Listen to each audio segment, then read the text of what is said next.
nitong mga nakaraang buwan, parang napag-isipan kong mag-quit na sa trabaho. Tanda ko pa nung huling out ko galing trabaho, yung pag-uwi ko galing trabaho. Sabi ko ito na yung huling duty ko sa trabaho. Ito na yung huling trabaho ko. Tapos pag-uwi ko galing trabaho, nakasalubong ko yung batchmate ko ng college. Tapos yun nagkumustahan kami. Sabi ko, kumusta? Saan ka na nagtatrabaho? Tapos sabi niya sa akin, unemployed siya. Hindi daw siya nagtatrabaho. Sabi ko, anong ginagawa mo? Saan ka kumukuha ng budget, ng pera? Sabi niya, nag-buy and sell siya. Yung dati naming diskarte nung college. Yung diskarte niya na pag-buy and sell is, alam ko na yung dati pa. Kasi dati namin yung diskarte nung college kami. So napag-isip-isip ko, kung nagawa niya na pumera sa buy and sell nang hindi nagtatrabaho, ibig sabihin is may pera talaga dun. Ang problema ko lang is hindi ako nag-all in dun. Nag-all in ako sa trabaho. Siya nag-all in siya dun sa buy and sell. Kaya unemployed siya, tapos ako empleyado. Nabahagi niya sa akin na medyo tumumal daw yung pag-buy and sell ngayon. Hindi dahil matumal yung benta. Matumal siya kasi walang cash flow. Yung nangyayari kasi, halimbawa nagbili siya ng item. Papatungan niya. Natatagalan bagong mabili. Inaabot ng 1 month.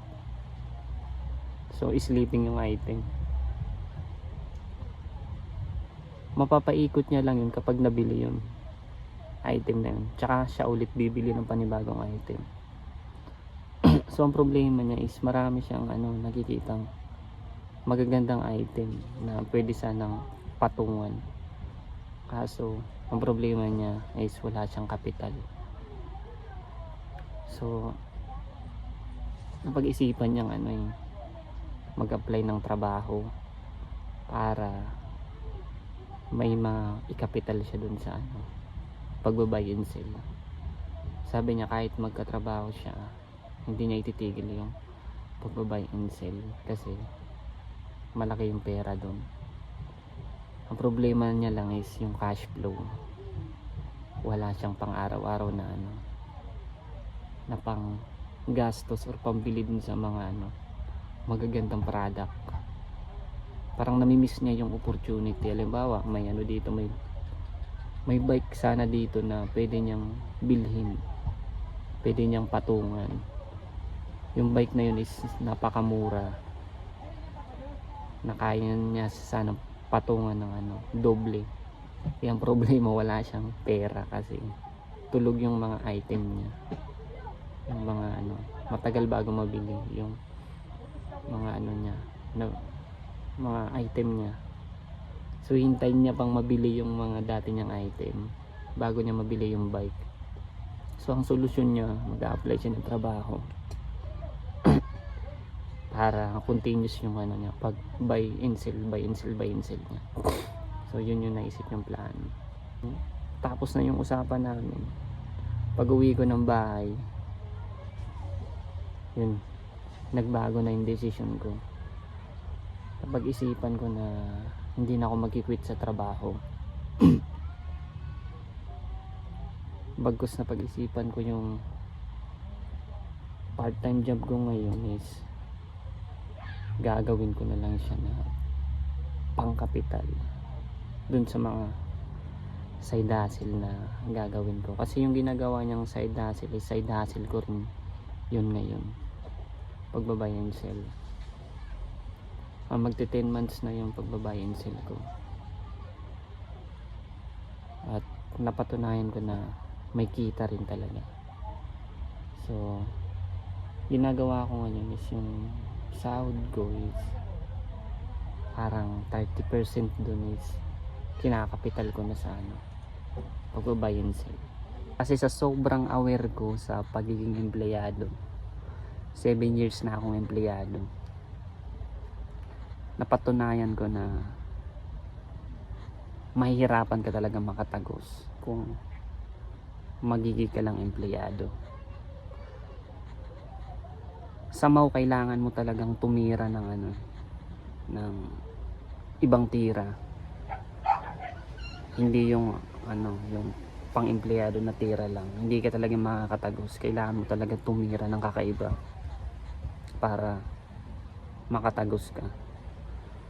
Sa school hindi tinuturo yung yung sa school tinuturo doon na maging empleyado ka, sumunod ka lang, maging obedience ka lang.